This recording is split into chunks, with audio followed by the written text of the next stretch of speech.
다 이제 과거는 잊어버리시고 여러분과 저는 이제 새로운 피조물을 하나님께서 주셨기 때문에 새로운 결단과 마음으로 시작하는 겁니다. 아멘. 예, 그렇다고 지난 시간에 공부한 거는 잊어버리면 안 되겠죠. 예, 지난주에 공부한 거는 우리 한번 다시 한번 복습 한번 해보겠습니다. 여러분, 창세기는 총 몇 장까지 되어 있죠? 예, 50장까지 되어 있습니다. 자, 50장을 우리가 두 부분으로 나누면 몇 장부터 몇 장까지?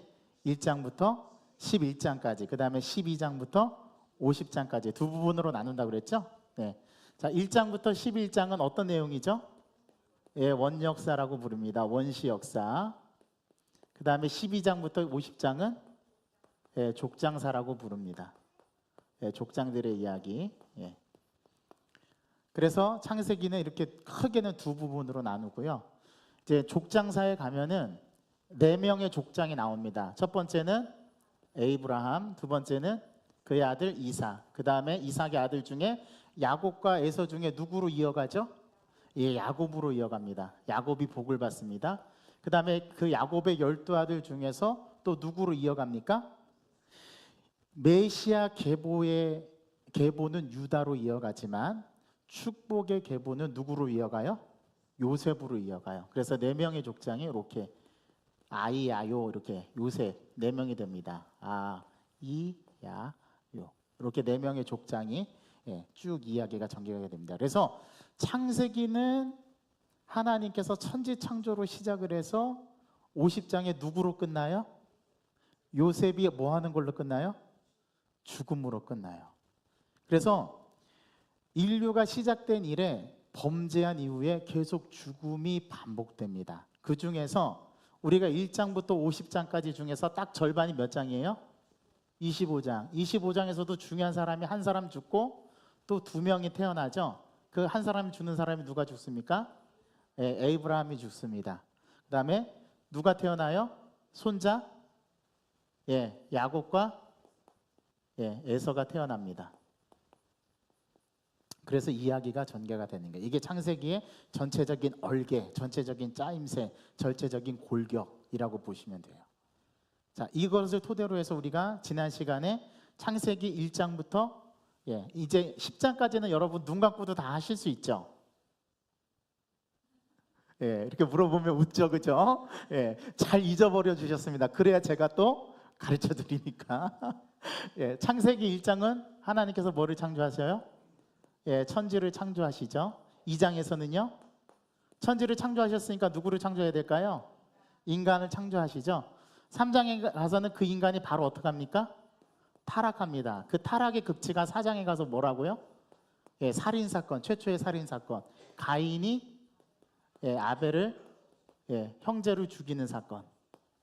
예, 참 슬픈 사건이죠.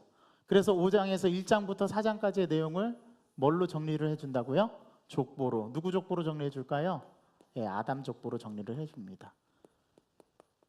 자, 족보로 정리해 줄 때는 반드시 족보는 2가지 기능이 있다고 그랬어요. 첫 번째는 앞에 이야기를 다 정리해 주는 기능이 있고, 그 다음에 그 다음부터 나올 사람을 소개하는 역할을 한다고 그랬죠. 누구를 소개하죠? 여기서 맨 마지막에 누가 등장해요? 노아. 자, 그래서 6장부터 몇 장까지? 9장까지는 누구의 이야기? 예, 노아의 이야기. 이렇게. 자,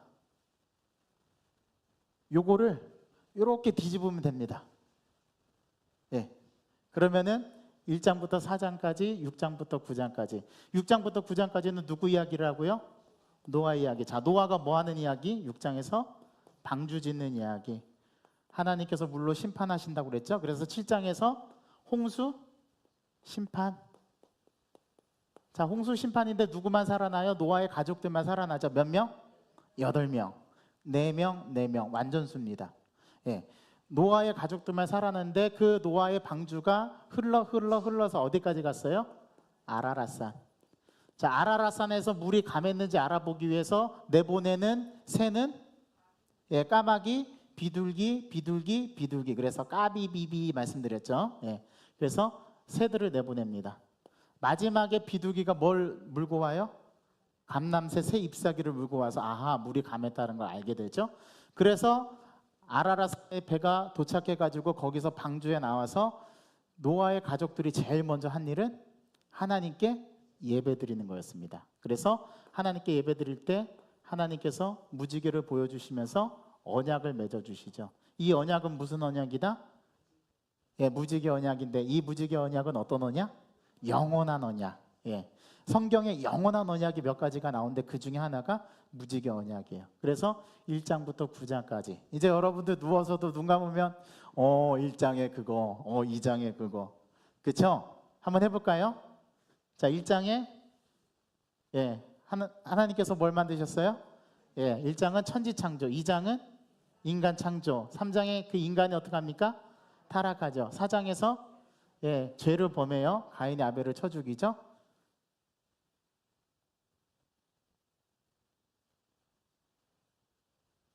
잘하셨습니다.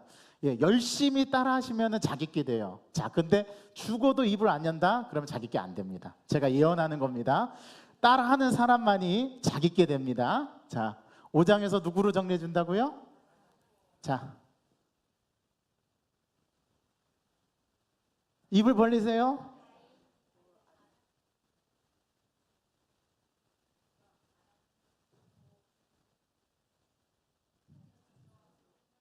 아마 세상 사람들이 보면 다 우리 보고 미쳤다라고 그럴 거예요. 저 안 보이는데 뭐를 얘기하나? 자, 6장에서는 뭐라고요? 노아가 방주 짓는 이야기. 7장에서는 홍수로 심판하는 이야기. 8장에서 그 방주가 어디에 머무릅니까? 아라라사. 동규 잘하는데. 자, 9장에서는 예, 무지개 언약. 이 언약은 무슨 언약? 자, 그러면 6장부터 9장까지가 누구 이야기라고요? 자, 그러면은 10장에서는 어떤 내용이 나올까요? 정리를 한번 해줘야 되겠죠? 예, 그래서 노아 족보가 나옵니다. 노아의 아들들은 누가 있어요? 셈, 함, 야벳. 야벳의 아들들은 고마마야, 두메디. 예, 모르셔도 돼요. 함은 구미부가. 예, 모르셔도 돼요. 셈은 세마셀, 에벨르, 스나데야. 네, 모르셔도 돼요. 아무튼 셈, 함, 야벳, 노아 족보로 정리를 해줍니다. 자, 11장에 가서 인류가 또 한 번 범죄를 하죠. 자, 항상 인류는 범죄의 역사예요. 하나님 앞에 한 번 범죄하고 나니까 계속 죄를 짓죠. 타락했어요. 범죄했어요. 하나님께서 한 번 쓸어버리셨죠. 그런데 또 범죄합니다. 그래서 뭐를 쌓죠? 탑을 쌓습니다. 어떻게 하려고? 하나님께까지 높아지려고. 인간이 아무리 두 발로 걸어서 높아진들 어디까지밖에 못 올라가요? 우리나라에서 20년 전에는 63빌딩밖에 못 올라갔어요. 지금은 롯데 타워 그 몇 층이죠? 120층? 예, 그 정도밖에 못 올라가요. 그 정도밖에. 저 두바이가 몇 층이래요? 저도 몰라요. 그 정도밖에 못 올라가요. 아무리 두 발로 걸어서 가도 하나님께는 못 갑니다, 여러분. 요거를 인정하셔야 된다고 제가 계속 강조하고 있어요. 하나님은 누구시고 창조주시고 오늘 권사님 기도 참 잘하셨어요. 하나님은 창조주시고 우리는 피조물이라는 거 이거 인정하기 되게 힘들어요. 어느 순간에가 내가 또 왕이 돼요. 내가 주인이 되어버려요. 내가 모든 걸 할 수 있다고 생각해요. 우리 자녀에게 독을 가르쳐주는 한 가지, 너는 뭐든지 할 수 있어. 그렇게 가르치시면 안 돼요. 네가 다 잘해도 너도 못하는 게 있어. 이게 정석입니다. 우쭈쭈 너는 다 잘할 수 있어. 너는 성공할 거야. 그러다가 실패하면 어떻게 하려고 그래요? 이게 잘못 가르치는 거예요. 실패할 수도 있다라는 걸 인정할 수 있어야 됩니다. 네. 그래서 바벨탑을 쌓습니다. 인류가. 하나님께서 이 바벨탑 쌓는 것을 봐요, 안 봐요? 하나님께서 보시려고 야, 우리가 가서 쟤네들 뭐 하나 보자, 인간들. 왔더니 막 열심히 탑을 쌓고 있어요. 그때 하나님께서 야, 얘네들 가만 내버려두면 진짜 탑 쌓겠는데? 그래서 하나님이 이 사람들을 어떻게 했어요? 혼란시켜서 흩어버리셨어요. 그래서 바벨의 뜻이 무슨 뜻입니까? 흩으심이란 뜻입니다. 이름대로 하나님께서 흩어버립니다. 그리고 나서 인류가 이제 여러 민족으로 나뉘게 된 거예요. 언어가 나뉘게 된 거예요. 그러면서 하나님께서 다시 한번 족보로 정리를 해주는데 그게 누구예요? 셈 족보. 자, 셈 족보를 통해서 누가 나올까요? 끝에? 아브라함. 그래서 12장부터 누구 이야기가 시작되는 거예요? 아브라함 이야기가 시작되는 거예요. 여기까지가 원역사. 예. 이제는 많이 반복해 드려서 제가 말씀드리는 게 낯설지 않으시죠? 예, 굉장히 많이 적응되신 거예요. 이제 앞으로는 여러분들이 저보다 더 구약 박사가 되실 거예요. 자, 성경을 많이 알면 알수록 유익해지는 게 뭐냐면은 그만큼 내가 아는 만큼 하나님을 더 많이 이해하게 돼요. 왜 하나님께서 이 사건을 인류에게 주셨을까? 생각하면서 꼬리에 꼬리를 물고 하나님을 묵상하다 보면 하나님의 속성까지 접근하게 돼요. 하나님이 이런 분이시구나. 그래서 하나님 앞에 두려워하는 마음을 다 갖게 되고 경외하는 마음을 갖게 되죠. 그래서 우리가 성경을 지식적으로도 알아야 되고 성경의 내용을 묵상하고 그 의미를 우리가 메시지를 읽어낼 수 있어야 돼요. 자, 오늘 우리가 그 읽어내는 연습을 할 건데요. 오늘 18절 한번 봅시다. 이제 2장으로 다시 돌아오는 거예요. 자, 1장의 내용은 뭐 여기 보시고 천지 창조했어요. 천지는 며칠 동안 창조하셨다고요? 6일 동안. 모든 창조 사역은 며칠에 끝났어요? 예, 역시 이신혜 권사님 만점입니다. 만점. 예. 자, 천지 창조는 6일 동안 하나님이 창조하셨고요. 전체적인 창조 사역은 며칠 날 끝났다고요? 7일째 뭐 하면서 끝내셨어요? 하나님이 안식하셨어요. 안식은 구약의 창조 사건에서의 안식은 쉼입니다. 쉬는 거예요. 자, 우리 인간도 계속 일하면 어떻게 돼요? 죽어요. 쉬어야 돼요. 예. 근데 인간은 그거를 잘 몰라요. 그래서 사람들 중에 어떤 사람으로 죽는 사람이 있냐면 과로사로 죽는 사람이 있어요. 예. 쉬어야 돼요. 하나님은 우리를 그렇게 쉴 수 있도록 창조를 해놓으셨어요. 그렇게 설계를 해놓으셨어요. 그런데 우리가 이거를 무시하고 막 내 몸을 열심히 기차처럼 폭주해서 달리게 되면 마침내는 엔진이 망가지게 되죠. 그 엔진이 망가지는 게 뭐예요? 심근경색, 전문 용어로. 예, 죄송합니다. 다 못 알아듣시는 거 봐요. 예, 쉬어야 돼요. 하나님께서 쉬셨어요. 우리 인간에게 쉼을 주시기 위해서. 자, 2장에서 하나님께서 인간을 창조하시는데 재료를 가지고 창조하신다고 그랬어요.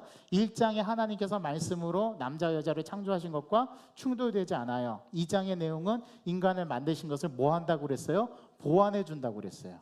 자, 하나님께서 흙으로 만드셨어요. 사람을 흙으로 만드시고 그 코에 뭐를 불어넣으셨다고요? 생기를 불어넣으시니 사람이 뭐가 되었다? 비로소 생명이 되었다. 살아있는 존재가 되었다. 생명이 되었다. 그게 하나님께서 만드신 2장에서의 인간 창조입니다. 그때 하나님께서 뭐를 가지고 만드셨냐면 흙을 가지고 만드셨다고 했죠. 자, 흙을 가지고 만드셨을 때 그 흙이라는 히브리어 단어가 제가 뭐라고 말씀드렸죠? 기억나세요? 아담아흐라는 것에서 이름이 지어집니다. 그게 누구예요? 아담. 예, 이제 오늘 등장합니다. 아담. 자, 그런 다음에 하나님께서 인간을 만드시고 그 인간을 어디에 두시기 위해서 동방에 뭐를 창설하시죠? 에덴을 창설하시죠. 에덴. 자, 에덴을 창설하시고 거기에다가 사람을 두어서 하나님께서 최초로 주신 명령이 뭐예요? 경작하며 다스리게 하셨어요. 경작하며 다스리게 하시고 그 에덴에는 또 하나님께서 나는 창조주고 너는 피조물이야라는 그 경계선을 엄격하게 거주신 게 뭐였어요? 동산 중앙에 모든 나무의 열매는 임의로 다 먹을 수 있는데 그 중에서 뭐는 먹어도 돼? 생명나무는 열심히 먹어도 돼. 그런데 뭐는 먹으면 안 돼? 네, 선악을 알게 하는 나무의 열매는 먹으면 안 돼. 해도 돼, 하지 말아야 돼. 해도 돼, 하지 말아야 돼. 요 두 가지가 뭐라고요? 하나님이 나는 창조주고 너희는 피조물이야. 요거 경계선을 거주신 거예요. 경계선. 요거 너희들이 넘을 수 없어. 요거 하나님께서 최초로 가르쳐 주시는 거예요. 근데 요거를 어떻게 써요? 교묘하게 역이용하죠. 그게 누구냐면 악한 사탄, 마귀 사단. 그래서 이제 3장에 가면 인간을 유혹하는 존재로 나옵니다. 자, 거기까지는 일단 가지 말고 2장에서 에덴 동산에서 하나님께서 생명나무와 선악을 알게 하는 나무를 두셨다. 이거는 하나님이 선악과 안 만드셨으면 사람이 죄도 안 지었을 것이고 그러면 인류가 이렇게 영원히 범죄해서 우리가 고통 가운데 살지 않아도 되는데 왜 하나님 굳이 선악과 만드셔가지고 그렇게 핑계할 수 있다 없다? 없다. 예. 하나님이 경계선으로서 그걸 보고 너희는 피조물이라는 것을 기억하라고. 너희들은 창조주가 될 수 없다고. 그걸 가르쳐 주셨는데 그걸 무시한 결과가, 그 책임은 누구에게 있다? 하나님께 있는 게 아니라 사람에게 있다. 예, 그게 우리 지난주까지의 결론이었습니다. 그러면서 에덴 동산에서 강이 발원해서 전 세계 4개의 강으로 나가는데, 첫 번째 강이 비손, 기혼, 그 다음에 히데겔과 유브라데, 이 4개의 강 말씀드렸죠. 자, 오늘은 2장 18절에 가보면은, 우리 2장 18절에 첫 절이 어떻게 됩니까? 여호와 하나님께서 이르시되 사람이, 자, 여기서 보세요. 아담이라는 이름이 아직 나와요? 안 나와요? 안 나와요. 자, 하나님은 누구를 창조하셨어요? 자, 퀴즈. 하나님은 아담 하나만 만드셨다. 하나님이 1장에서도 뭐를 만드셨어요? 남자와 여자. 정확하게 남자와 여자. 이씨와 이시아를 만드셨어요. 남자는 이씨, 여자는 이시아. 남자와 여자를 창조하셨고, 그들을 통칭해서 뭐라고 불렀어요? 사람 또는 인간이라고 부르셨어요. 하나님께서. 자, 사람이라고 부르셨어요. 남자 여자를 창조하시고 사람이라 부르시고, 그 사람을 어디에 두셨다고요? 에덴 동산에 두셨어요. 자, 그런데 그 사람이 뭐 하는 것이 좋지 않아요? 혼자 사는 것이 좋지 않아요. 자, 1장에서 이미 남자와 여자를 만드셨다고 했죠. 자, 2장에서는 반드시 2장은 제가 뭐라고 말씀드렸어요? 1장의 보충이라고 말씀드렸죠. 자, 하나님께서 왜 여자를 만드셨냐면, 남자를 만들어 놓고 보니까 혼자 사는 게 좋지 않아요. 자, 여기서 중요한 신학의 원리가 나옵니다. 중요한 우리 신앙의 원리가 나옵니다. 하나님께서는 저와 여러분들을 공동체로 부르셨어요. 이걸 믿으십니까? 그렇지 않으면 다 혼자 살아야 돼요. 그런데 창조의 두 번째 원리, 창조의 첫 번째 원리는 뭐냐면, 하나님은 창조주시고 우리는 피조물이다. 이게 첫 번째고요. 두 번째 창조의 원리는 뭐냐면, 하나님께서는 사람이 혼자 살도록 하는 것을 보시기에 좋아하지 않으셨어요. 그래서 하나님께서는 사람을 만들고 또 사람을 만들고 또 사람을 만들었는데, 그 사람을 만들고 나서 보니까 너무 혼자 지내는 게 좋지가 않아서, 그래서 누구를 만드셨대요? 돕는 배필을 만나요. 이게 중요합니다.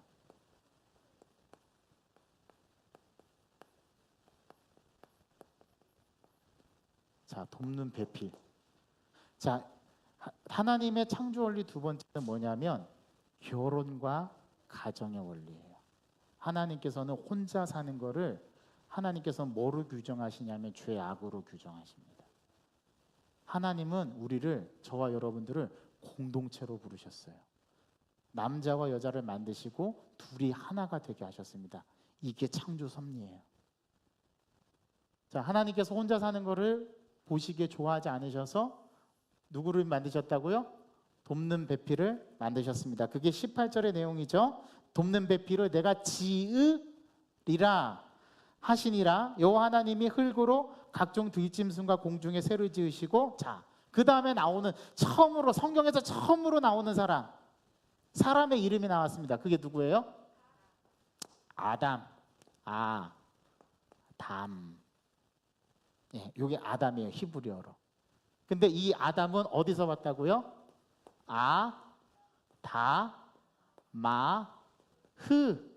자, 아담의 뜻은 뭐라고요? 티끌. 아무 쓸모없는 존재. 그 존재를 가지고 하나님이 최고의 가치 있는, 쓸모 있는 존재로 만드셨어요. 그게 누구예요? 아담이에요. 자, 아담을 만드셨어요. 아담. 그 아담을 어떻게 하고? 깊이 잠들게 하시고, 자, 그 아담의 잠든 틈을 타서 하나님께서 그의 갈빗뼈를 하나 떼가지고 뭐를 만드셨어요? 여자를 만드셨어요. 자, 1장에 나오는 남자와 여자의 창조를 더 구체적으로 설명해 줍니다. 자, 여자를 만드셨어요. 자, 여기까지 하와라는 말은 안 나와요, 여러분. 하나님께서 하와를 창조하신 게 아니라 여자를 창조하셨어요. 이거 중요합니다. 다시 말씀드려요. 하나님께서 아담의 갈빗대를 취해서 하와를 만드신 게 아니에요, 여러분. 누구를 만드셨다고요? 여자. 그래서 여자의 뜻이 무슨 뜻입니까? 여자. 여자라는 말의 뜻이 뭐예요? 오늘 성경 읽었잖아요, 여러분. 아니야, 돕는 배필. 돕는 배필 맞아요. 자, 이것을 남자에게서 취하였으니 이거를 뭐라가 부르리라? 자, 그러면 여자의 뜻이 뭡니까? 정의를 해보세요. 여자의 정의가 뭐예요? 여자의 정의가 남자에게서 취했다, 그런 뜻입니다. 여자의 뜻이 남자에게서 취했다라는 뜻입니다. 몇 절에 나와요? 2장 23절 읽어봅시다. 이래서 여러분들 성경을 그냥 읽으시면 안 돼요. 정신을 똑바로 차리고 눈을 부릅뜨고 읽으셔야 돼요. 자, 2장 23절 시작. 이는 내 뼈 중에 뼈요 살 중에 살이라. 이것을 남자에게서 취하였은즉 여자라 부르리라. 자, 여자의 뜻이 뭐라고요? 남자에게서 취했다. 또 별칭이 뭐야? 여자의 별칭이 내 뼈 중에 뼈요. 자, 남자는 아담은 뭘로 만들었다고요? 가장 쓸모없는 티끌로 가장 가치 있는 존재로 만드셨는데, 여자는 재료부터 달라. 여자는 본 차이나 뼈로 만들었어요. 여자 단단한 거예요. 더. 남자는 부서지기 쉬운 티끌과도 같은 존재인데 여자는 단단해. 그래서 여자는 대체로 잘 쓰러지지 않아요.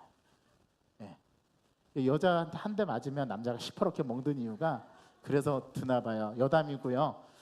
남자에게서 취했다. 내 뼈 중에 뼈요, 내 살 중에 살이다. 자, 흔히 사람들이 그래 목사님, 남자의 갈빗대에서 하나 취했으니까 남자 갈빗대 하나 적은 거 맞죠? 그것도 잘못된 거예요. 똑같이 남자 여자 똑같이 같은 쌍입니다. 자, 그런데 하나님께서 오늘 말씀해 보니까 우리가 또 놓치지 말아야 될 거, 갈빗대를 취하시고 거기를 뭘로 채우셨대요? 살로 채우셨대요. 살로. 그러니까 이거 저희가 물론 창세기가 과학책은 아니에요. 과학적인 사실을 증명하기 위해서 쓴 게 아니에요. 창세기는 믿음의 눈으로 보라고 믿음을 고취시키기 위해서 하나님께서 성경의 그 창세기 저자를 감동시켜서 이 성경을 기록하게 하셨거든요. 그런데 하나님 굉장히 과학적이세요. 여러분, 천지창조도 굉장히 6일 동안 창조한 사건이 굉장히 과학적이라는 거 제가 한번 보여드렸잖아요. 그런데 보세요. 하나님께서 남자가 깊이 잠들게 하시고 남자의 갈빗대를 하나 딱 해서 누구를 창조하셨냐면 여자를 창조하셨어요. 여자는 가장 고귀하고 가치 있는 재료로 만들어진 존재예요. 여성분들이요, 자부심을 가지시기 바랍니다. 가장 고귀한 재료로 하나님께서 만드셨어요. 창조하셨어요. 남자의 갈빗대를, 뼈를 빼내어서 여자를 창조하셨어요. 이게 여자의 출생의 비밀입니다. 그래서 여자의 뜻은 남자에게서 취했다. 그래서 여러분, 성경에서 질서를 말할 때 남성 우월주의가 아니라 하나님께서 질서를 그렇게 잡으셨어요. 한 가정, 남편을 하나님께서 그 가정의 질서자로 세우셨고 아내가 그 남편을 따라 살도록 만드셨어요. 이게 창조의 섭리입니다. 그래서 남자는 가정을 다스리고 남자는 아내를 사랑하고 자기 아내를 잘 가꿀 필요가 있고요. 여자는 남자에게 순종하고 남자의 말을 따라갈 의무가 있어요. 이게 하나님의 창조 질서의 원리입니다. 제가 창조가 뭐라고 말씀을 드렸어요? 창조는 뭐를 잡는 거다? 질서를 잡는 거라고 했어요. 혼돈과 같은 이 세상에 하나님께서 질서를 부여하시고 질서를 잡아가시는데, 하나님께서 남자와 여자를 만드신 사건도 질서를 잡아갑니다. 그래서 디모데 전서를 읽어보면 남자와 여자 중에 누구를 사도 바울이 두둔하냐면 남자를 두둔해요. 그리고 여성들은, 고린도전서 같은 경우에는 여성들은 교회 안에서 어떻게 하라고요? 잠잠하라. 요거를 또 잘못 해석하시면 안 돼요. 봐, 목사님 그랬잖아요. 여자는 입 다물고 있으라고. 그런 얘기가 아니에요, 여러분. 그 당시에 고린도 교회에 여성 예언자가 많았어요. 근데 여성 예언자들이 너무 무분별하게 교회 안에서 예언을 많이 하다 보니까 질서가 깨지는 거예요. 그래서 사도 바울이 고린도 교인들의 질서를 잡기 위해서 여성들은 교회 안에서 잠잠하십시오라고 말씀을 한 거지, 무조건 남자 말에 굴복하라고 잠잠하라고 그런 식으로 말한 게 아니라는 거 여러분 오해하시면 안 돼요. 그래서 하나님께서 남자를 통해서 누가 나오게 하셨냐면 돕는 배필인 여자. 그러니까 자, 여성분들 이렇게 얘기하면 목사님 또 이상한 소리 한다 그렇게 생각하지 마시고, 여성의 제일 주된 임무는 뭐냐면 돕는 역할입니다. 돕는 역할. 물론 남자도 마찬가지이긴 하지만 여성의 가장 일차적인 그 목적은 뭐냐면 돕는 존재예요. 돕는 배필이에요. 그래서 결혼은 돕는 배필을 찾아 나서는 여행입니다. 자기 인생의 최고의 남편과 최고의 신부를 고르는 작업이 결혼인 거예요. 제가 우리 사모를 잘 고른 것 같습니까? 네, 제가 잘 고른 게 아니고 저분이 저를 잘 고른 거예요. 네, 남자에게서 취해서 여자를 만드시고 하나님께서 돕는 배필로 주셨습니다. 이게 결혼의 가장 중요한 창세기에서 말하는 결혼의 제도, 결혼의 원리입니다. 그래서 남자와 여자는 그의 부모를 떠나서 둘이 하나가 되는 게 하나님의 창조 섭리인 거예요. 이 창조 섭리를 자녀들에게 잘 가르쳐 줘야 됩니다. 제가 제 둘째 딸 이한이가 너는 나중에 결혼할 거야? 그러니까 자기는 죽을 때까지 엄마하고 아빠하고만 산대요. 그래서 녹음하라고 그랬어요. 제가 녹음하라고 빨리. 성경적이지 않아요. 성경은 사람이 부모를 떠나서 독립해서 남자와 여자가 만나서 하나를 이루는 거. 그래서 남자와 여자가 따로 있으면 딱 반쪽인 거예요. 온전한 게 아니에요. 어떨 때 온전하냐? 결혼해서 둘이 하나가 되는 게 온전해지는 거예요. 하나님 앞에서 완벽해지는 거예요. 온전해지니까 하나님께서 원하시고 하나님께서 만드신 창조 질서입니다. 자, 그 전에 하나님께서 아담을 만드시고 아담이 무엇이라고 부르나 보시려고 하나님께서 만드신 모든 생물을 누구 앞으로 데려옵니까? 아담. 자, 그 아담이 각 부르는 생명의 이름이 뭐가 돼요?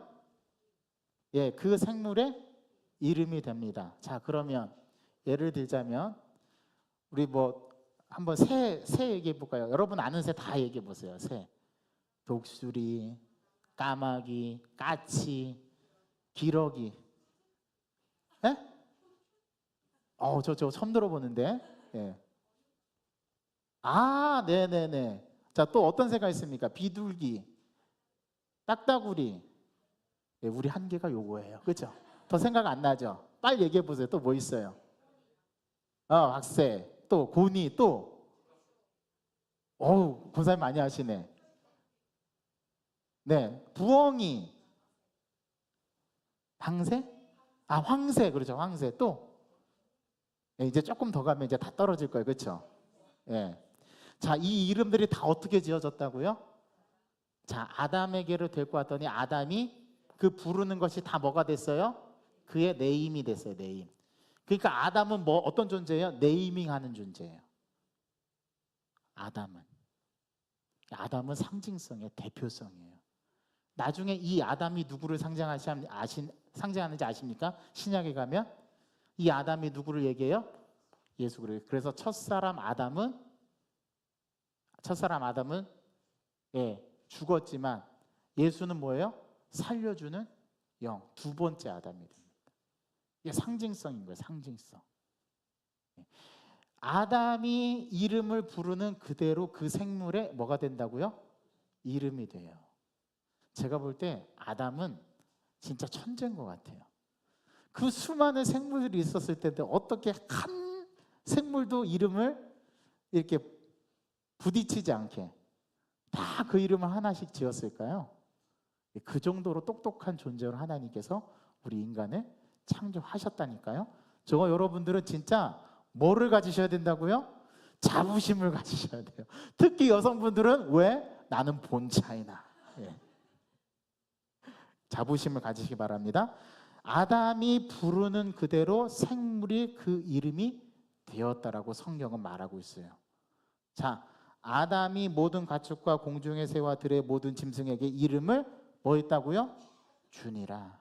예, 이름을 주었어요. 이름을 지어 주었어요.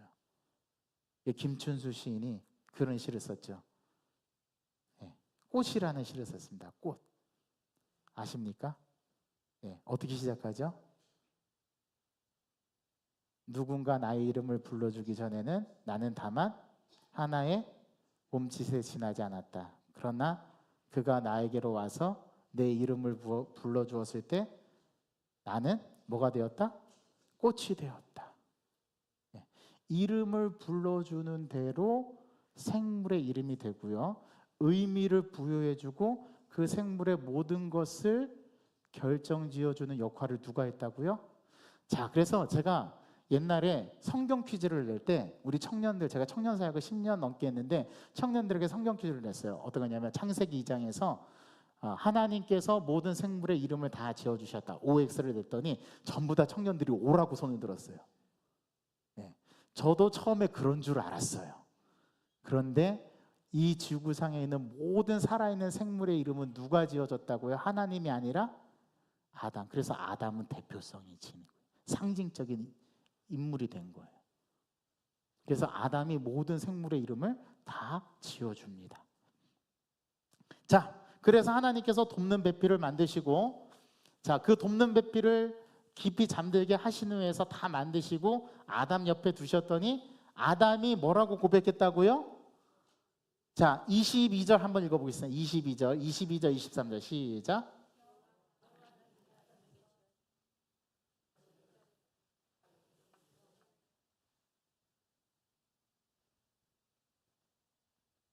살 중에 살이라 이것은 남자에게서 취하서 즉 여자라 부르리라. 자, 하나님께서 갈빗대로 여자를 만드시고 어떻게 하셨다고요? 아담에게로 이끌어 오셨어요. 자, 저는 여기서 굉장히 이번에 오늘 수요 예배 이 말씀을 준비하면서 진짜 놀라운 사실 하나 깨달았습니다. 자, 여러분 자녀 혹시 있으신 분 중에서 아직 결혼 안 하신 분 있죠? 고민하지 마세요. 자, 결혼은 어떻게 하는 거냐면은 하나님이 배우자를 만나게 해주실 겁니다. 저도 그렇게 만났어요, 제 아내를. 생각해 보니까. 네. 저는 신대원 1학년 막 장로회 신학대 광나루 장신대 입학하자마자 신대원 1학년 때 여름 방학 때 제가 여름 수련회 중고등부 수련회 강사로 초대를 받아서 강사로 이제 갔어요. 강사로 갔는데 제 아내를 그 수련회에서 만났어요. 네. 하라는 수련회를 안 하고 네, 눈이 맞아서 네. 연애를 했다 그러지 않았어요. 저는 열심히 강의 준비한 대로 열심히 했고 레크레이션도 열심히 했어요. 그런데 어디서부터 연애가 시작되냐면 하나님이 저분을 저한테 붙여주시더라고요. 자, 어떻게 붙여주시냐면 전도사님 수련회 때 찍은 사진이 나왔는데 이 사진은 어떻게 할까요? 아니 전도사님 주면 될 거 아니야. 근데 저한테 연락을 해서 전도사님 이 사진 어떻게 할까요? 예, 이게 작전을 거는 거죠. 작전. 밀당을 하는 거죠. 저는 또 순수하게 그것도 모르고 예 그러면은 저 무편으로 붙여주셔도 되고 그거 나중에 저한테 보내주시면 나중에 제가 밥 한번 살게요. 그랬더니 저는 빈말로 밥 한번 산다는 사람 진짜 싫어한다고. 네, 그러면서 진짜 밥 사야 된다고 그러면서 밥을 사러 갔습니다. 첫 번째 데이트할 때 밥을 먹었는데 저희들 뼈 발라 먹는 삼계탕을 먹었습니다. 막 서로 막 바라보면서 막 아부작 막 뜯는. 예. 이럴 줄 알았으면 저 고급스러운 데 가서 우아하게 먹을 걸. 하나님께서 때가 되면은요 만나게 하셔. 자, 그때 알아보는 게 중요해요.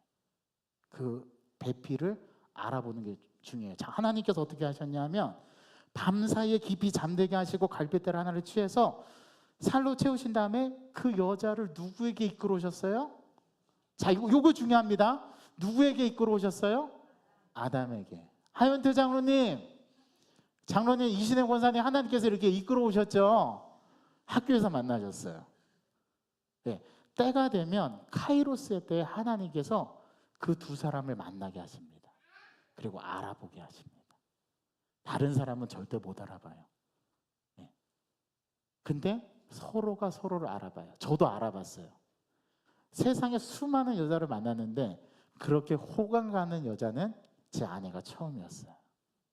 네. 근데 제 아내도 제가 열심히 강의를 하면서 야, 나중에 결혼하면 저런 사람하고 결혼하게 됐다, 그런 생각을 했대요. 나중에 물어보니까. 하나님께서 서로를 이끌어 오셔서 만나게 하시고 알아보게 하십니다. 그러니까 여러분들이 부모로서 기도해야 될 거는요, 뭐냐면 좋은 배필을 하나님이 정하신 때에 만나게 해 주십시오. 네, 너무 재촉할 필요도 없고요. 네, 너무 또 느긋하게 있으시면 안 돼요. 왜냐하면 또 기도한 대로 이루어지더라고요. 저는 제 아내 만나기 전에 제가 배우자를 위한 기도 20가지가 있었어요. 첫 번째, 피아노 잘 쳐야 된다. 네, 참 제가 철이 없었죠. 첫 번째, 현숙한 여인. 그랬으면 다 좋았을 텐데. 1번, 피아노 잘 치는 여자. 2번, 공부 잘하는 여자. 3번, 하나님 사랑하는 여자. 근데 제 아내 만나고 나서 기도 제목이 싹 다 바뀌었어요. 네.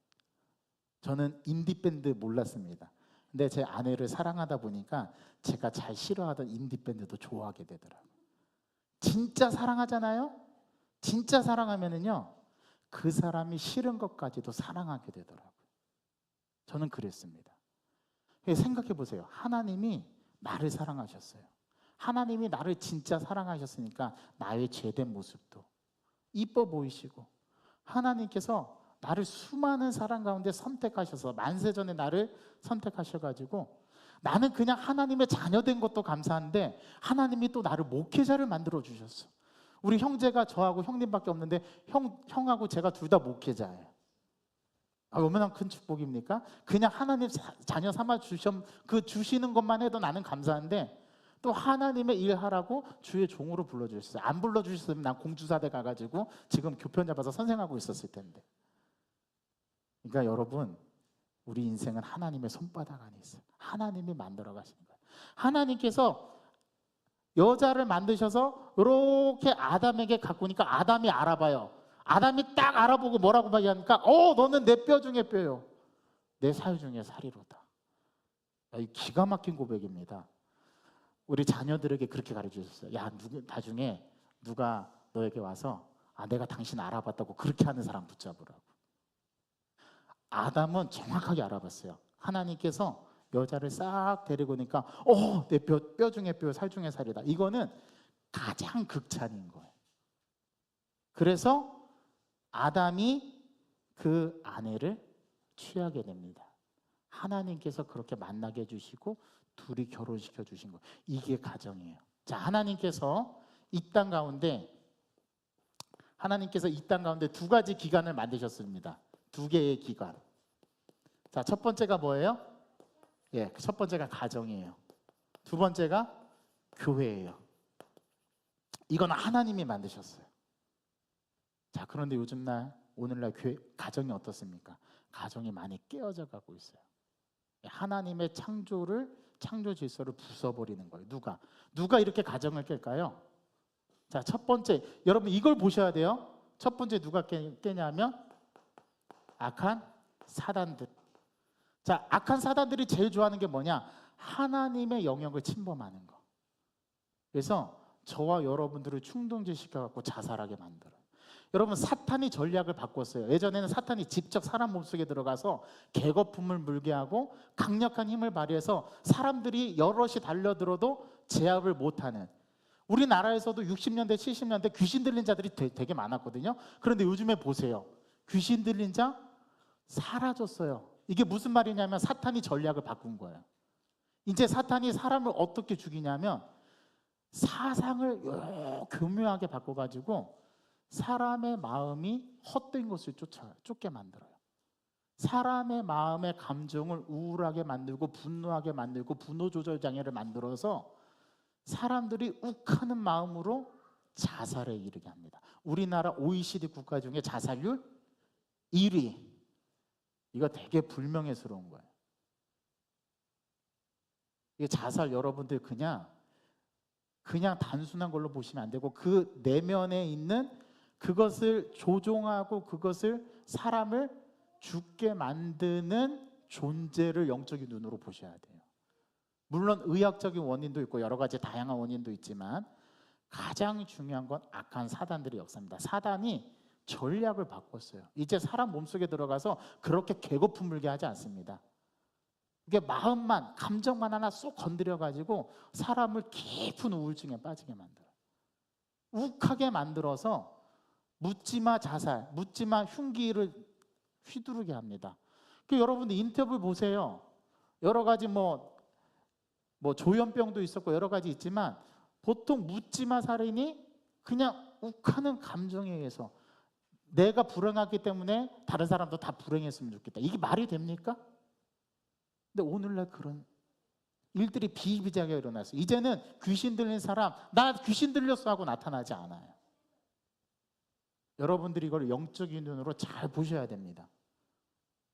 이 가정이 지금 망가져가고 있다니까 여러분. 가정이 다 깨지고 있어요. 요즘에 이혼이라는 말도 너무 쉬워요. 원래 우리가 결혼 주례할 때 우리 주례하시는 목사님이 항상 반드시 하는 멘트가 있습니다. 하나님께서 짝지어 주신 것을 사람이 나누지 못할지라. 이제 사람이 재판관이 돼서요. 사람이 다 나눠버려요. 가정을 다 깨트리는 거예요. 여러분 부모가 이혼하면 가장 타격을 받는 게 누굽니까? 자녀입니다. 그 자녀를 이혼하는 자녀로 양산하는 거예요. 이거 이제 쓴뿌리가 된 거예요. 쓴뿌리. 그 영은 어쩌면 우리 부모가 대물림하게 해주는 것으로 남는 것일지 몰라요. 그래서 기독교적인 가치관에서 결혼을 했을 때 이혼을 반대하는 이유가 그거고요. 결혼도 되도록이면 예수 믿는 사람, 크리스찬과 결혼하라고 이렇게 종용하는 이유도 여기에 있는 거예요. 왜냐하면 너무 힘들어졌어요. 이제 오늘날이. 여러분 정신을 똑바로 차리고 자녀들에게 정말 올바른 것을 가르쳐 줄 수 있는 부모가 돼요. 부모가 자녀에게 제대로 올바른 것을 가르쳐 주지 않기 때문에 자녀가 나쁘게 되는 겁니다. 정말로 복음이 제대로 부딪히면 변할 수밖에 없어요. 하나님을 제대로 인격적으로 만나잖아요. 그러면 하나님께 나아갈 수밖에 없어요. 이 지금 가정이 많이 깨지고 있어요, 여러분. 자, 교회는 어떻습니까? 우리 한국교회만 봐도 우리 한국교회가 너무 타락해 가고 있어요. 이제 뭐 세습은 그냥 이제는 법으로도 그냥 받아들이려고 하고 있는 것 같아요. 저는 정말 영적 시국입니다. 지금 비상시국이 비상시국. 저와 여러분들이 진짜 기도 많이 하셔야 돼요. 세상은 우리가 원하는 대로 흘러가지 않아요. 세상은 더 점점 망가질 겁니다. 점점 더 나빠질 겁니다. 그럼 그 가운데 우리가 어떻게 살아야 되냐? 한 가지밖에 없어요. 말씀하고 하나님 믿는 믿음으로 살아내는 것밖에 없어요. 그래서 하나님이 우리에게 믿음을 주시는 겁니다. 믿음을 주시는 거예요. 눈으로 보여지지 않는 영역, 그 영역 하나님을 우리가 붙잡을 수 있도록. 그래서 하나님께서 가정과 교회를 만드셨는데 지금 이 두 가지가 계속 파괴되어 가고 있어요. 자, 그럼 우리는 어떻게 해야 될까요? 우리는 가정을 건강하게 세워야 됩니다. 우리는 교회를 건강한 공동체로 제 목회 모토가 뭐냐면 건강하고 성숙한 교회가 되는 거예요. 상식이 통하고. 세상 사람들이 왜 손가락질합니까? 교회가 교회다운 모습을 못 보여주는 거예요. 교회가 어떤 모습을 보여요? 세습을 해요. 그럼 누가 교인들을 울어보고 누가 교회를 좋다고 말하겠습니까? 옛날에는 교회가 모든 세상 문화를 선도해 갔는데 이제는 세상을 쫓아가기에 바쁜 교회가 되어버렸어요. 교회를 건강하게 만드셔야 돼요. 가정을 건강하게 만드셔야 돼요. 이게 저와 여러분들에게 주신 사명이에요. 그래서 원리는 그냥 있는 게 아니에요. 원리를 잘 보고 원리를 잘 배우고 원리를 잘 터득하면 그 원리를 통해서 세상 살아가는 삶의 지혜를 배우게 됩니다. 결혼, 여러분 이거는 단 한 가지로 말씀드리면 하나님께서 정하신 법도인 거예요. 우리는 이걸 지켜가고 아름답게 갖고 나가야 합니다. 이게 그리스도인들의 문화, 기독교 문화인 거예요. 하나님께서 오늘 이 18절부터 25절에 나오는 말씀은 우리에게 이 가정과 교회의 원형을 보여줘요. 하나님은 저와 여러분들을 공동체로 부르셨습니다. 개인으로 부르시지 않았어요. 개인으로 부르셨다면 여러분들을 저 무인도에 혼자 살게 하셨을 거예요. 그런데 하나님은 우리 모임을 교회와 가정으로 부르셨어요. 교회가 뭡니까? 하나님의 부르심을 받은 자들의 모임이 교회잖아요. 김한태 장로님이 교회고 강선영 권사님이 교회인 거예요. 교회는 제도나 건물이 아니에요. 하나님을 믿는 백성들이 모인 그 자체가 뭐예요? 교회예요. 그래서 교회는 유기적이에요. 교회는 무기물이 아니에요. 교회는 살아 숨쉬는 유기적인 그런 조직적인 교회인 거예요. 제도나 건물이 아니라는 거. 이걸 기억하셔야 돼요. 하나님은 저와 여러분들을 공동체로 부르셨어요. 그래서 교회 안에서 우리가 같이 모여서 예배해야 됩니다. 이게 공동체성이에요. 여러분 60년대 70년대 대가족이 다 무너지면서 핵가족화가 되었죠. 그렇죠? 이제 4인 가구에서 지금은 이제 2인 가구도 아니고 이제 혼자 사는 가구가 점점 많아지고 있어요. 혼자 사는 가구. 이게 제가 볼 때는 역으로 가는 겁니다. 세상 끝으로 가는 거예요. 제가 볼 때 세상 주님 오실 날 진짜 얼마 남지 않았어요. 정신을 바짝 차리고 우리 공동체성을 회복하고 여러분 코로나19 지나면서 저는 코로나19가 뭐냐면 진짜 성도와 가짜 성도를 가리는 게 코로나19입니다. 이 코로나19를 우리가 하나님 앞에 어떤 신앙으로 서느냐, 참 신앙을 가진 사람은 죽기 살기로 예배 목숨 걸 거예요. 진짜 성도와 가짜 성도, 알곡과 가라지를 가려내는 작업이 저는 1차적으로 코로나라고 봅니다. 여러분 내 신앙의 현주소는 어떻죠? 생각해 보세요. 이거 심각하게 물으셔야 되는 거예요. 제가 아직 위임을 받지 않았지만 저는 여러분들이 이제 강력하게 말할 겁니다. 그럼 예배 목숨 거셔야 됩니다. 가인과 아벨이 뭐 하다가 살인 일어났다고요? 하나님 앞에 예배 드리다가. 이거 예배 장난 아닌 거예요. 예배 한 번 드리는 예배에 우리 인생의 성패가 달려있다라니까요. 제가 영신 예배 때 말씀드렸죠. 오직 여호수아가 오직 나와 내 집은 여호와를 섬기겠다. 너네 선택해라. 여호와가 아니면 너네들 저쪽에서 섬기든 신을 섬기든지 아니면 가나안 땅에 있는 신을 섬기든지 너희들 마음대로 해. 근데 나와 내 집은 여호와를 섬길 거야. 이게 중심이에요. 이게 신앙이에요. 예배 하나로 우리의 인생의 성패가 나는 거예요. 여기서 존재의 싸움은 끝납니다. 하나님이 살아계시냐, 하나님이 창조주시냐, 나는 피조물이냐. 내가 그거를 인정하지 않으면 내가 왕이 되는 거죠. 내가 주인이 되는 거예요. 이 길 가지 않는 저와 여러분 되기를 바랍니다. 하나님은 우리를 뭐로 부르셨다고요? 공동체로 부르신 거예요. 그래서 저는 우리 국회의원 집사님 너무 소중합니다. 우리 박옥분 집사님 권사님 너무 소중해요. 우리 김정희 안수 집사님 너무 소중해요. 우리는 공동체예요. 우리는 가족인 거예요. 하나님이 우리를 뭐로 부르셨다고요? 영광교회 가족 공동체로 부르신 거예요. 이걸 꼭 기억하셔야 됩니다. 그래서 여러분들은 혼자가 아닙니다. 여러분들은 하나님의 자녀이고 하나님의 자녀는 형제 자매가 있어요. 저는 우리 국회의원 집사님의 아들도 될 수 있어요. 왜요? 우리는 가족이니까. 우리는 박용도 장로님의 제가 아들이 될 수 있습니다. 왜요? 우리는 가족이니까. 우리 양동명 집사님의 제가 아들 되기로 했어요. 네, 진짜 아들 되기로. 네. 왜요? 우리는 주 안에서 하나니까. 제 아버지처럼 모시려고. 하나님께서는 우리를 뭐로 부르셨다고요? 공동체로 부르셨습니다.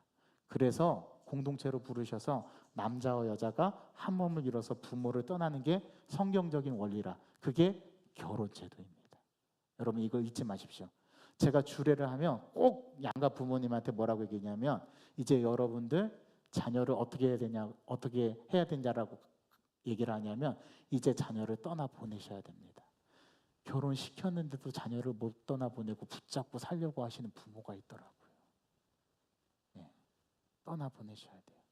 그게 자녀를 살리는 길입니다. 기도하겠습니다. 하나님, 오늘 성경은 우리에게 중요한 원리를 하나 가르쳐 줍니다. 하나님께서는 우리를 공동체로 부르셨습니다. 하나님은 우리를 가족으로 부르시고 주의 백성으로 우리를 불러주셨습니다. 하나님, 결혼, 이 공동체성, 하나님께서 만드신 교회와 하나님께서 중요하게 만드시는 기관이라는 사실, 우리가 오늘 말씀을 통해서 깨닫고 하나님 앞에 나아가는 우리의 신앙이 되게 하여 주옵소서. 예수 그리스도의 이름으로 감사하며 기도하옵나이다. 아멘. 우리 시간 함께 주신 말씀을 생각하면서 우리 결단의 마음으로 찬양 함께 드리고 하나님 앞에 기도하는